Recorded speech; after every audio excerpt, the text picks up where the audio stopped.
번째 주도 섹터부터 열어주시죠. 오늘의 첫 번째 주도 섹터입니다. 중국 소비주 쪽 한번 보겠습니다. 우리가 또 이재명 대통령과 시진핑의 통화 이야기가 어제 좀 들려왔는데요.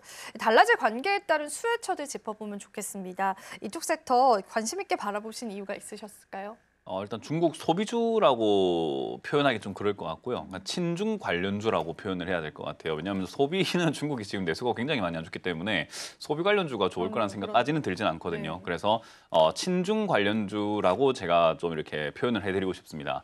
일단 중국과의 관계 개선이 지금은 일어날 수밖에 없을 것 같다 생각이 드는 게 사실 우리가 이재명 대통령에 대해서 우려를 했던 바가 있었던 것은 이 민주당 색깔 자체가 그렇지만 친중 정책이다 보니까 일본하고 통화를 했을 때 어떤 이야기를 할까에 대해서 우리가 많이 우려를 했었거든요. 이제 보수 쪽에서 그런 우려를 했겠죠. 근데 통화를 굉장히 잘했어요. 그래서 실용적 외교다라는 이야기에 맞게끔 정말 실용주의 쪽으로 외교가 가고 있는 것 같습니다. 그러면 정말 실리를 챙기겠다라는 쪽으로 우리가 한번 생각해 볼 수 있을 것 같은데 일본과의 관계에서도 실리를 챙기고 중국과의 관계에서도 실리를 챙긴다라고 관점을 잡는다면 중국과의 관계에서 많은 실리를 얻을 수 있는 것들이 많다는 거죠.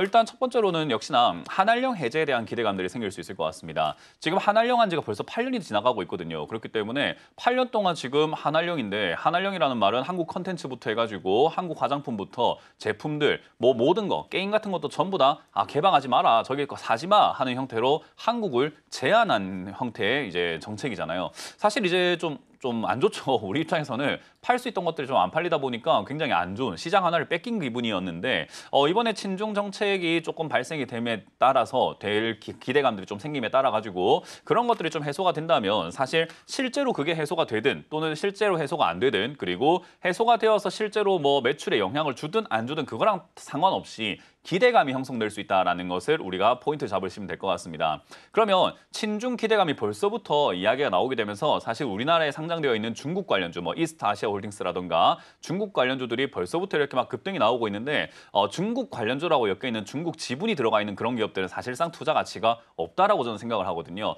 그렇기 때문에 그런 종목들을 우리가 좀 제외하고 나면은 컨텐츠 관련주, 지금 K 컨텐츠가 전 세계적으로 난리가 났는데도 불구하고 중국은 제한을 걸어놓은 상태죠. 그리고 화장품 관련주들도 역시나 지금 화장품도 잘 생각 한번 해보시면 중국 한알령 때문에 주가가 부진하다, 안 좋다, 매출을 잃었다라고 해서 우리가 화장품 사면 안 된다라는 그런 이야기들도 많이 들어보셨겠지만 저는 2021년 또 2023년도 그 정도 사이쯤에 화장품 관련주가 좋으니까 그냥 사놓기만 하면 됐다라는 이야기를 많이 해드렸었어요. 대표적으로 한국 콜마가 있습니다. 근데 그런 기업들이 지금 이제 보면은 중국의 매출처를 잃었지만 역시나 유럽이라던가 북미라던가 미국에서 서양권에서 매출이 갑자기 크게 이렇게 성장을 해 나가면서 주가가 우상향하고 있다라는 거죠. 그러면 이제 한알령 해제가 된다면은 중국에서 매출이 조금이라도 발생된다면 과연 좋을 것인가라고 하면은 이렇게 생각하시면 될 것 같아요.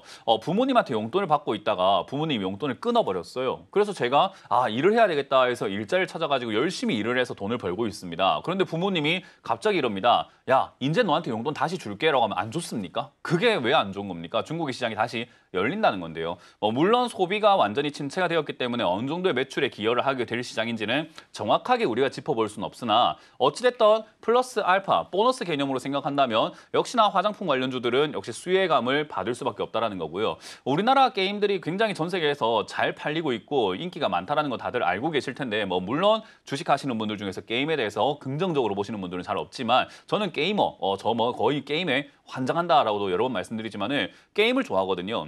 근데 게임 같은 경우도 중국인들이 우리나라 게임을 굉장히 많이 합니다. 그렇기 때문에 한알령 해제가 된다면은 지금 개방되어 있는 게임 말고도 새로운 게임들이 많이 개방되어 준다면은 지금 우리나라에 있는 중소기업들, 중소형 게임사들이 활로가 좀 열리거든요. 그런 것들을 우리가 좀 기대 한번 해본다면 역시 게임 관련주들도 지금 저점에 많이 내려와 있기 때문에 물론 최근 들어서 우상향을 하고 있긴 합니다만은 과거에 비해서 조금은 비싸지긴 했습니다만 그래도 여전히 싼 게임주들 중에서 실적이 좋은 기업들도 상당히 많다라는 거죠. 그럼 게임 관련주도 기대를 한번 해볼 만한 것이고요. 컨텐츠 관련주들도 역시나 컨텐츠도 한 번에 딱 묶어가지고 생각 한번 해보게 되면은 컨텐츠 제작사들이 많이 힘들어합니다만은 적자가 나고 있음에도 불구하고 주가가 급등 나올 수 있는 요인은 역시나 중국의 이 친중 정책이라고 저는 생각을 합니다. 그래서 지금 우리가 조금 우려해야 되는 상황, 무조건 그럼 지금 이제 이재명 대통령이 됐으니까 무조건 중국하고 우리가 친해질 것인가라고 했을 때 그건 아닌 게 당장 코앞에 있는 G7 정상회담만 생각을 하더라도요 중국이 제외되어 있거든요. 거기서 이야기 나오는 것이 이 히토류와 같은 그런 광물을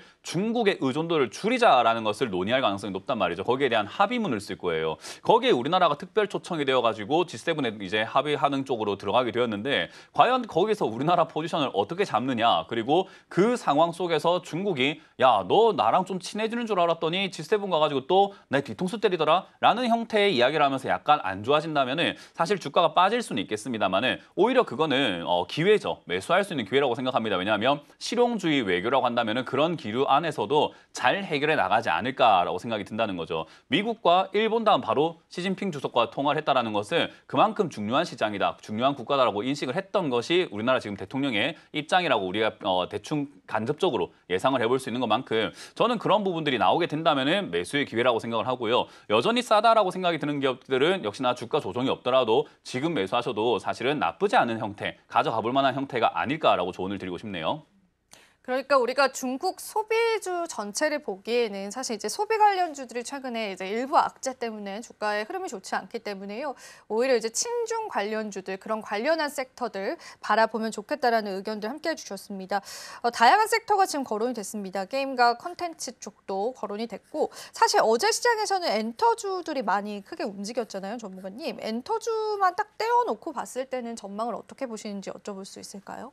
저는 아까 말씀드린 것처럼 전망은 딱히 별로라고 생각을 해요. 그러니까 항상 제가 나올 때마다 부정적으로 이야기한다고 생각하시는 분들이 좀 있을 것 같은데 이 주식 하시는 분들이 이런 방송을 보실 때 그리고 좀 뭐 방송을 참고하실 때 주의해야 되는 게 전 그거라고 생각하거든요. 이 섹터가 좋다랑 내가 거기서 돈을 벌 수 있다는 건 다 별개 이야기예요. 그러니까 방송에서 이 업황이 좋습니다 해가지고 여러분들 맨날 물리지 않습니까? 생각 한번 해보세요. 방송에서 좋다는 업종 치고 여러분들 안 물리는 종목이 어디 있어요? 그러니까 지금 좋다가 중요한 게 아니라 앞으로 주가가 올라갈 것인가의 개념으로 보았을 때는 올라갈 가능성이 매우 높다라는 거죠. 왜냐하면 주가가 올라가는 이유는 가치 때문이 아닙니다. 결국 매수하려고 하는 사람들의 의지, 그 매수하려고 하는 사람들의 분위기 때문에 형성이 되는 거거든요. 다시 말하면 기대감 때문이죠. 친중에 대한 관련 기대감들이 형성이 될 가능성이 상당히 높은데 엔터주 여러분들 실적 한번 보세요. 대부분 적자입니다. 그런데 그걸 제가 감히 좋다라고 말할 수 있겠습니까?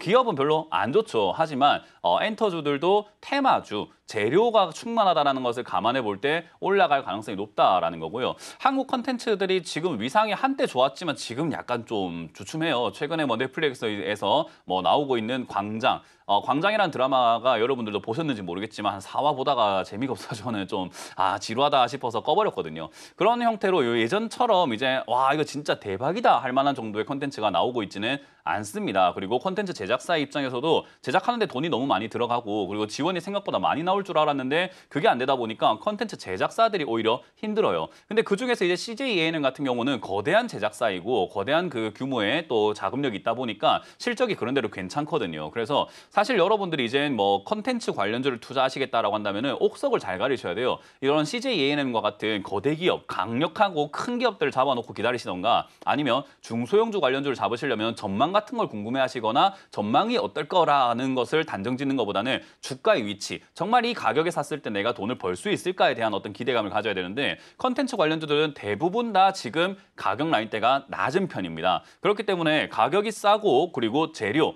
기업이 실적이 나올지 안 나올지는 우리가 정확하게 알 수는 없으나 친중 정책으로 발생이 된다면 어제와 같은 형태로 친중이다, 친중이면 이거 올라가야 되는 거 아니야? 라고 하면서 사람들의 매수하는 그런 매수의 힘으로 주가가 올라갈 수 있다는 것을 참고 한번 해볼 때 컨텐츠 관련주가 저는 매수하기에는 나쁘지 않다라고 보고 있는 거고요. 아까 말씀드린 것처럼 이제 더 좋은 거는 역시나 말씀드렸던 화장품 업종이라든지 게임 관련주 쪽으로 해가지고 실적이 좋은 기업을 잡아놔야 돼요. 그러면은 여러분들이 사실 단기적인 대응을 잘 하실 수만 있다면 이 방송이라든가 제가 이렇게 우려할 필요가 없을 것 같은데 여러분들이 이런 걸 방송이라든가 참고하시는 이유는 매매가 잘 안 돼서일 거 아닙니까? 그러면 여러분들이 트레이딩 관점으로 샀다 팔았다가 잘 안 된다고 한다면은 중장기적으로 가져가는 종목들이 좀 좋을 것 같은데 게임 관련주에도 역시나 대형주가 있고요. 엔터 관련주에도 대형주가 있고 역시나 말씀드렸던 화장품 쪽에도 대형주가 있단 말이죠. 그런 쪽에 편승하셔가지고 조금 편안하게 매매하시는 것이 어떨까? 전망보다는 가격이 더 중요하다는 전략을 드려보고 싶네요.